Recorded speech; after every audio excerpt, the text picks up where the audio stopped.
కావాలి, నోబెల్ శాంతి బహుమతి నాకు కావాలంటాడు. స్థానిక ఎన్నికలకు బ్రేక్. బీసీలకు 42% రిజర్వేషన్ల జీవోపై హైకోర్టు స్టే. 50% మించరాదన్న వాదనతో ఏకీభవించిన న్యాయస్థానం. అయితే నిన్న స్టే విధించింది కదా, మొన్న స్టే విధించకపోయేసరికి ఇంకా లైన్ క్లియర్ అయిపోయినట్లే అనుకున్నారు చాలామంది అనుకున్నారు. అంటే పిటిషనర్ల తరపు న్యాయవాదులు కూడా స్టే విధించాలంటే విధించలే, నిన్న కాదు మొన్న. ఇంకా అంతా లైన్ క్లియర్ అనుకున్నారు కానీ నిన్న మాత్రం స్టే విధించేసింది, అయిపోయింది. ఇక నిలిచిపోయిన స్థానిక సంస్థల ఎన్నికల ప్రక్రియ. సర్కారుకు నోటీసులు, కౌంటర్కు 4 వారాల గడువు. పిటిషనర్ల సమాధానానికి మరో 2 వారాలు. 6 వారాల పాటు విచారణ వాయిదా. బీసీల ఇంప్లీట్ పిటిషన్లు విచారణకు స్వీకరణ. ఇక రాష్ట్రపతి వద్ద 3 నెలలుగా 42% రిజర్వేషన్ల బిల్లులు. ఇటీవలి సుప్రీం తీర్పు నేపథ్యంలో అవి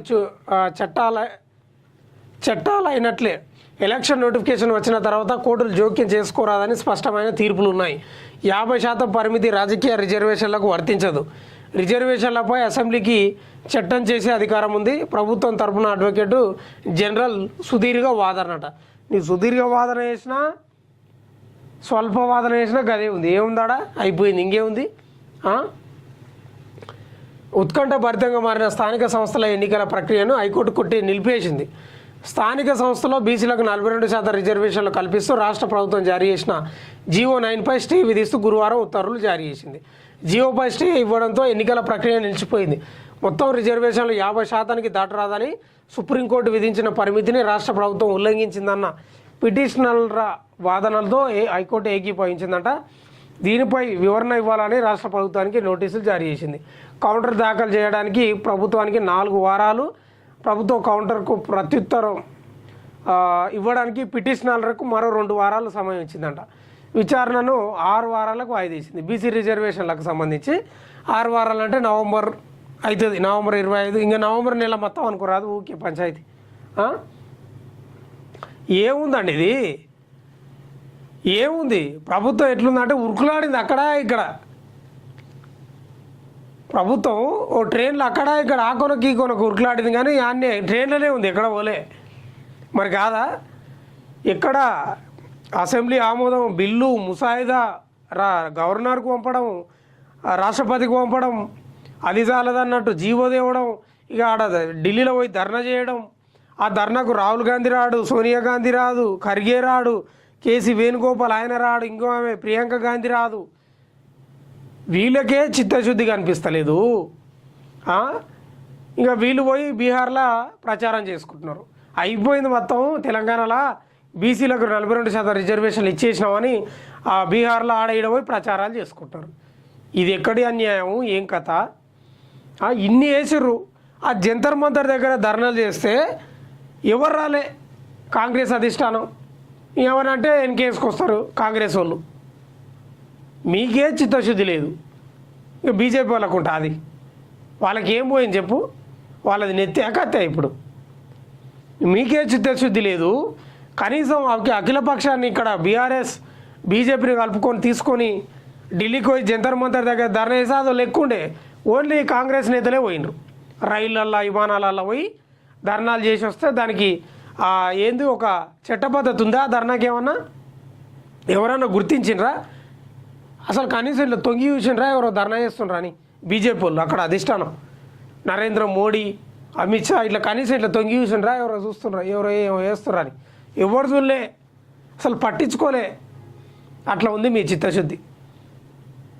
అంటే ప్రతిపక్షాలు ఆరోపిస్తూనే ఉన్నాయి, ఇవి కాదు, ఇవి కావు అని. అయితే అని వీళ్ళు. మరి ఎట్లా అయితే అంటే పార్టీ పరంగా అయ్యేటట్లుంటాయి, లాస్ట్కు పార్టీ పరంగానే అయ్యేటట్లుంటాయి. ఇక గవర్నర్ ఏమన్నాడు? ఆయనకు బిల్లులు, ముసాయిదా బిల్లులు, జీవోలు ఇవన్నీ పంపితే ఆయన ఏమన్నాడు? రాష్ట్రపతి ఏమన్నదు? నరేంద్ర మోడీ ఏమన్నాడు? ఇక్కడున్న కిషన్ రెడ్డి ఏమన్నాడు? కేంద్ర మంత్రి బండి సంజయ్ ఏమన్నాడు? మిగతా 6 ఎంపీలు ఏమన్నారు? ఇక బీజేపీ ఎమ్మెల్యేలు అయితే వాళ్ళకి అవసరమే లేదు. ఇక బీఆర్ఎస్ వాళ్ళకైతే ఇవి కాకుండానే బాగుంటుంది అనేది వాళ్లకు. ఇంకా కాంగ్రెస్ వాళ్ళు కూడా గట్లే ఉండరు. కాంగ్రెస్లో కూడా కొంత వర్గం ఉంది ఇవి ఇంప్లిమెంట్ కాకపోతేనే బాగుంటుందని 42% రిజర్వేషన్లకు సంబంధించి. ఎందుకంటే వాళ్ళే కదా పాలించాల్సింది. స్థానిక సంస్థల ఎన్నికల్లో జడ్పీ చైర్మన్లు కూడా వాళ్ళు కావాలనే ఉంటుంది. ఇప్పుడు ఎమ్మెల్యేల భార్యలో లేకపోతే ఓడిపోయిన వాళ్ళ భార్యలో బిడ్డలో కొడుకులో వాళ్ళ కాందానే కావాలి కదా. అందుకే ఈ రిజర్వేషన్లు కావద్దనే కుట్ర కూడా వీళ్ళకు కాంగ్రెస్లో ఉంటుంది. ఇంకా బుట్టెంగారి మాధవరెడ్డి అన్ని పార్టీలు తిరిగిండు ఆయన. అందరితోటి ఫోటోలు ఉన్నాయి. రేవంత్ రెడ్డితో ఉంది, ఈ బీఆర్ఎస్ వాళ్ళతో ఉంది, మన బీజేపీలతో ఉంది. అంతా ఇట్లా తిరిగి వచ్చిండు, గాలి తిరిగి వచ్చినట్టు ఆయన. ఎవరికి ఉంది చిత్తశుద్ధి, ఏం కథ? అందుకే అంటారేమో బీసీలు వాళ్ళ ఓట్లు వాళ్ళు వేసుకుంటే వీళ్ళని అడుక్కునేది ఏంది, వీళ్ళ పంచాయతీ ఏంది అనేది. ఇక బీసీలు ఏమో ఒక తాటిపైకి రారు. ఓ బీసీ ఆయననేమో దున్నపోతా అని ఒక ఆయన తిడతాడు. ఇద్దరు సామాజిక వర్గం ఇద్దరు ఉంటారు కానీ వాళ్ళకు పడదు. ఇద్దరు ఎస్సీలే. మన బీసీ ఎస్సీ ఎస్టీలకే సమన్వయం లేదు. మీ ఓట్లు మీరే వేసుకుంటలేరు. ఇక చట్టబద్ధంగా రావాలి మాకు రిజర్వేషన్ అంటే ఏడొచ్చేటట్టుంది. సుప్రీంకోర్టు ఏమో తీర్పులు అట్లున్నాయి. ఇందిరా సహాని కేసులు ఇంకా అడవులుగా కేసులు బాగున్నాయి. గతంలో మహారాష్ట్రలో ఎలక్షన్లు జరిగిన తర్వాత కూడా కొట్టేసింది కోర్టు, తీర్పిచ్చింది. ఇట్లాంటి చరిత్ర ఉన్నా కూడా ఏడవుతుంది ఏం కథ. ఇంకా బీసీలు పోయి మా నోటికాడ ముద్దలు లాక్కోవద్దు అంటే ఇంకా లాక్కోకుండా ఉంటారు వాళ్ళు. ఉంటారా? సాధ్యమేనా? అది అస్సలు సాధ్యమే కాదు. విచిత్రం ఏంటంటే వాళ్ళ వెనుక ఎవరో ఉంటూనే ఉంటారు వీళ్ళకి సంబంధించిన వాళ్ళు. అది ఎట్లుందంటే బీసీల కాడ నోటికాడ కాదు కదా, అసలు నోటికాడికి ముద్దనే తెచ్చే పరిస్థితి లేదు, అయ్యేటట్లే లేదు. అందుకే ఒకటే మాట నాకేమనిపిస్తుంది అంటే మీ ఓట్లు మీరు వేసుకోరు. బీసీ ఎస్సీ ఎస్టీ వాళ్ళు, బడుగు బలహీన వర్గాలకు సంబంధించిన వాళ్ళు మీ ఓట్లు మీరు వేసుకోరు. మీ ఓట్లు మీరు వేసుకుంటే ఇదంతా పంచాయతీ ఉండదు. మరి కాకపోతే ఏంది, ఆడ బీహార్లోనేమో రాహుల్ గాంధీ ప్రచారం చేస్తాడు. అయిపోయింది, కులగణన వేసినాం, బీసీలకు చట్టబద్ధత కల్పించినాం, రిజర్వేషన్లు ఇచ్చినాం. ఆడ లేదు, ఇంతవరకు లేదు. కనీసం ఎంక్వైరీ అయినా వేస్తున్నాడా రాహుల్ గాంధీ? ఏమవుతుందా బాబు అక్కడ, అవుతుందా కథ, ఎంతవరకు వచ్చిందనేది అసలు పట్టించుకోలేదు ఆయన. ఆ బీహార్ మీదనే పడ్డాడు. ఇప్పుడు ఉన్న తెలంగాణ రాష్ట్రాన్ని కూడా పోగొట్టుకుంటాడే తెలియదు మరి మనకు. అట్లుంది పరిస్థితి. ఇక స్థానిక ఎన్నికలకు బ్రేక్ పడ్డది అంటే పడుతుంది, మళ్ళా పడదా? అందరు దొందే కదా.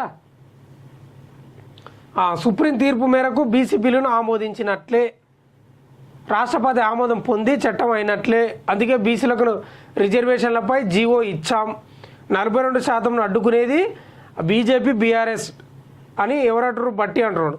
స్టే ఉత్తర్వులు పరిశీలించాక తదుపరి కార్యాచరణ పీసీసీ చీఫ్ మహేష్ కుమార్ గౌడ్ అంటున్నాడు. సుప్రీం తీర్పు మేరకు బీసీ బిల్లును ఆమోదించినట్లు అంటారు. ఆమోదించి నాకు అర్థం కాదు. ఆమోదించరు, ఆమోదించరు. అసలు గవర్నరు దాని మీద ఏంది, దానికి సంబంధించిన సంతకం పెట్టలేదు, ఏం పెట్టలేదు, ఎట్లా అవుతుంది?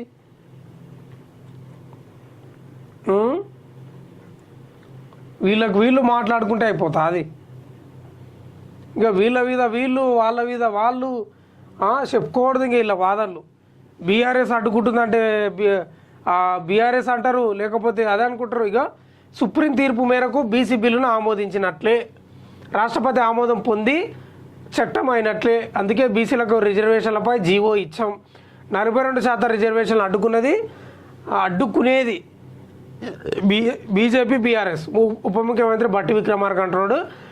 ఉత్తర్వులు పరిశీలించక కార్యాచరణ అంట. ఇంకేం ఉత్తర్వులు పరిశీలిస్తావా?